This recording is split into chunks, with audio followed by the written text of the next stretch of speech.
Sure. If you're over there, you're going to get run over. You're in the middle of the trail. Oh. All right, Mr. Mayor. We don't want to safe, but we're not. We don't want to. Well, I mean, what does that mean for me? You're right on the edge. Okay. You don't want to. Well, good afternoon. Good afternoon to everyone. Thank you for coming out. It's a beautiful day, and it's a great day to be here in the city of Indianapolis on the Monon Trail. After 23 years, the Monon Trail has essentially become an institution, an Indianapolis institution. Each day, you'll find residents of all ages, all backgrounds, enjoying its 10.5 miles here in the city of Indianapolis. That also makes the Monon one of the most successful attempts in our city's history to connect neighborhoods. Because when you greet trail users along the Monon, you're meeting residents from near north, Kennedy King, Mapleton Fall Creek, Washington Park, Meridian Kessler, Broad Ripple, Nora, even residents from Carmel, Westfield, Noblesville. Simply put, the Monon Trail has been a great success story. On some days, it's almost too successful. For most, the length of the trail, only 6 feet of pavement, accommodates cyclists, runners, walkers, dog owners, even mayors. That's why today, for the first time in 23 years, we are kicking off a full-scale widening of the Monon Trail. This first leg, a $1.65 million investment, will widen and repave the path from 10th Street all the way up to 56th Street. That will be followed by a later effort to finish the job all the way up to 96th Street. With a trail more than twice as wide, we will make the Monon safer and more accessible during its peak hours of use. But we're doing more than just that.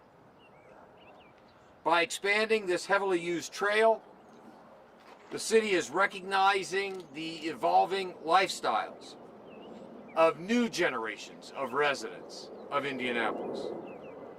A lifestyle where mobility includes more than just a car. Today's announcement joins other recent trail and greenway expansions, like the third phase of Circle City Forward, representing a $25 million investment in expanded trails and new multimodal traffic lanes. These projects represent diverse residents' need for more diverse options. So I want to recognize the excellent work that our DPW crews and Indy Parks crews do year-round, the planning and maintaining of our trails and our green spaces. Thanks also to the Indianapolis residents who continually advocate for the Monon and for the other trails that they love. Because of residents like you, Indianapolis is becoming a better place to walk, run, bike, scoot, skate, and whatever else. With that, I'd like to toss things over to our next speaker, the president of the Indianapolis-Marion County City County Council, President Vop Osili. Vop?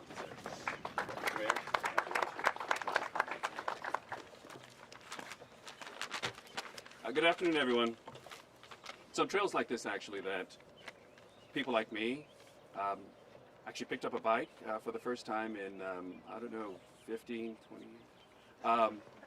And taught my kids actually how to ride their bikes. It gets us out of the house on our summer days.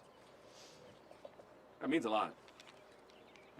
And so it's hard to believe that we look around, as we look around at this immense and beautiful trail and green space on this amazing afternoon, that just 25 years ago, the path that we call the Monon Trail today was primarily adorned with abandoned railroad tracks and heaps of garbage from illegal dumping.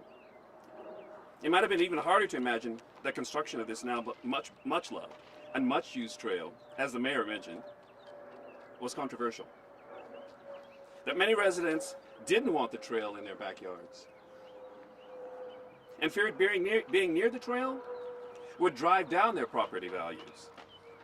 And some people, quite a few people in fact, were doubtful that the Monon Trail would actually ever get built. And as an elected official, I generally avoid pointing out the rare occasions when constituents get something not quite right, and I'm not going to do that today. I will say, however, how pleased I am that those fears and those doubts were never realized, but that the Monon Trail was. And I will say how exciting I find it that we're gathered here today to begin the process of widening this trail, to accommodate the estimated 3 million plus users expected this year. And I will say how gratified I am that Mayor Hogsett and Director Parker have worked so diligently to outline entirely unprecedented investments in our city's infrastructure. And how proud I am of my fellow council members for being willing and seeing the value of this work and supporting it. And that includes $25 million invested in Indianapolis trails and greenways. So in addition to widening the Monon Trail, Pleasant Run, Pogues Run, Nickel Plate, Grassy Creek, Eagle Creek, Interurban, and the 21st Street trails, all scheduled for improvements and expansions to a system of trails and greenways that connect our neighborhoods, spur residential and economic development, increase property values, and improve residents' health and well-being. And that's something that I look forward to raising a shovel to at any time. So allow me now to kick it over to State Representative Carrie Hamilton, who chairs the Trails Caucus in our House of Representatives. Representative. Hey, Carrie. Thank you, President Osley. Thank you, Mayor Hogsett. It is such a pleasure to be here today. I'm feeling pretty old as I remember that I actually 25 years ago lived on the abandoned rail line and attended the groundbreaking of the Monon Trail, and really excited to be here to see this continued investment in improving this asset in our city. And I just want to take a minute to thank our mayor and our council and our DPW, all the employees of DPW, and all of our civic leaders and bicycle and pedestrian advocates who have worked tirelessly for so many years to continue to grow this critical infrastructure throughout our community. 2 years ago, I launched the Indiana Legislative Trails Caucus. We are a bipartisan, bicameral group of legislators who have been working to build for the first time dedicated funds from the legislature to invest in this critical infrastructure in our communities. And I'm looking forward to seeing that money start to flow into Indianapolis as well as across the state.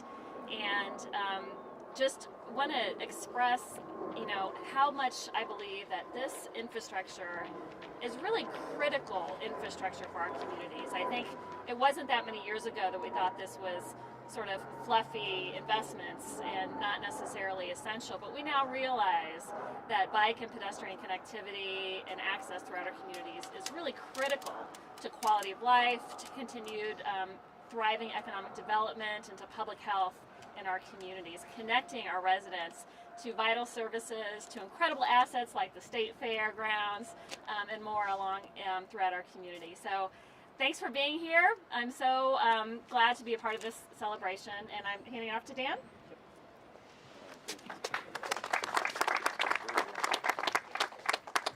Thank you, Carrie. I'm just going to thank a lot of the folks that are here. First, Cindy Hoy from the State Fairgrounds. Thank you for your partnership in helping move this project forward as the connectivity to the fairgrounds is critically important, and hopefully we have, Carrie, some other trails that could potentially connect to the State Fairgrounds in the future. I saw Lori from the Parks Alliance here someplace. There's so many people. Oh, she's back there. Lori, thank you for your support.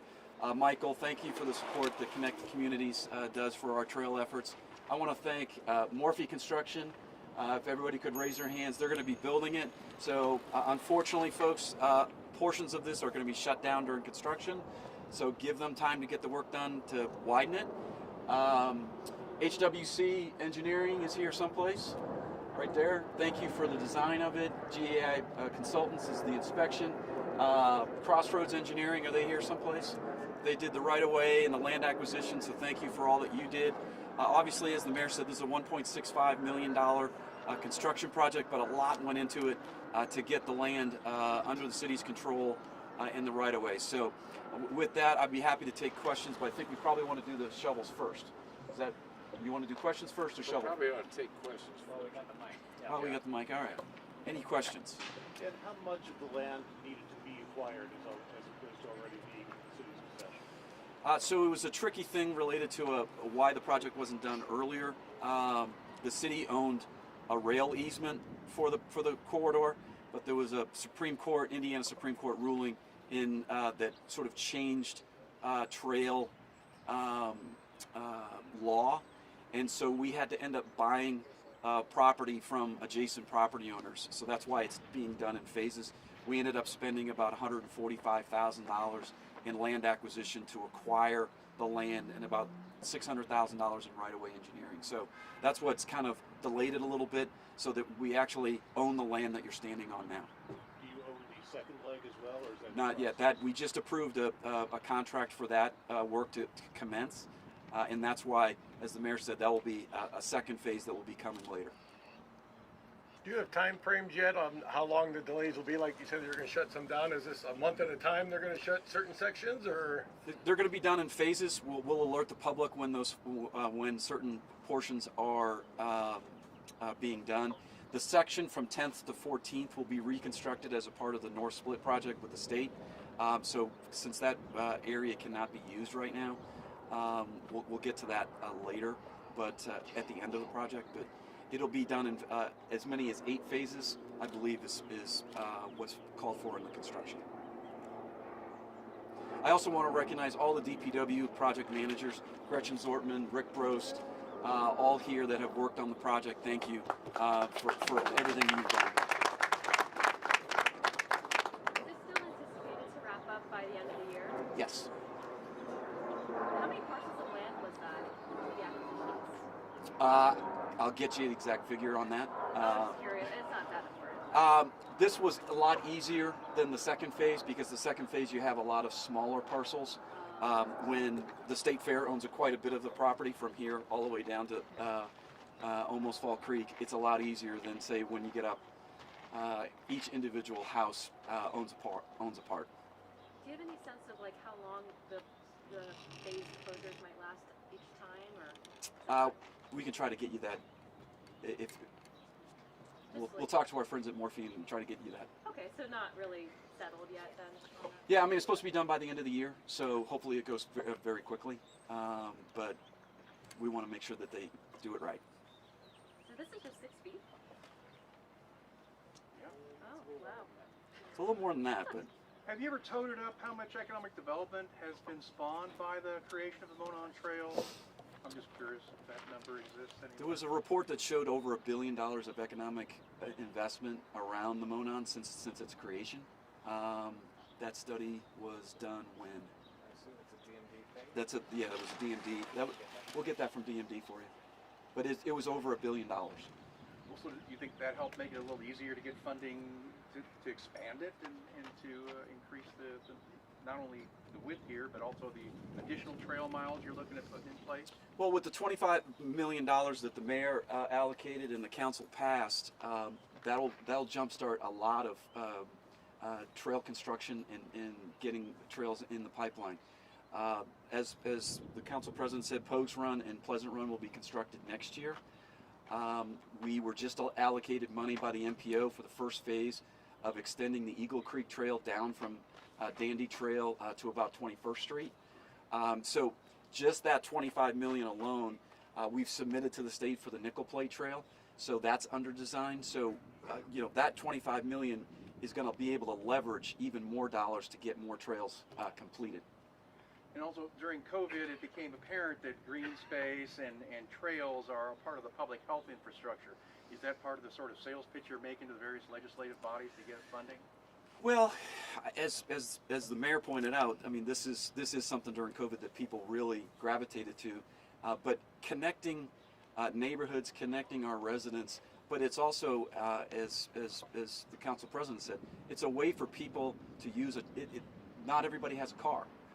And so the ability to either ride a bike or walk to work using our trail network is critical in terms of economic development for the city. Want to turn some dirt? Yeah, those 3 million people aren't here all at the same time. What problems have we encountered at peak times that necessitate widening? I mean, there's sections up of the Monon, obviously up closer to Broad Ripple, where more people use that particular portion of the trail than any other trail that we have in the entire city. So, 3 million is a lot for just one trail. So it requires the widening, but it also requires us to broaden the network that is called for in the Indy Greenways, full circle plan. But I mean, that would explain why we'd widen Broad Ripple. Why would we widen the part from, say, Fort We Collins? want a consistent width of the trail from north to south. Let's move to the shovels. You're in the middle. All right. Mind making some room for the cameras, so pop in right here. But she definitely remembered you. I'll just send you mine. Yes, okay. Yep. Last time I was in the EV Max. Oh, that's right. Yes. Cindy.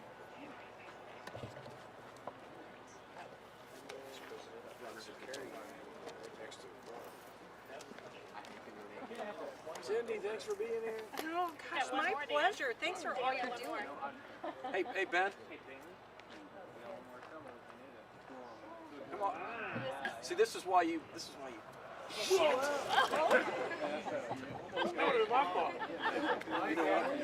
Mike Indianapolis guy gets run over by a bike.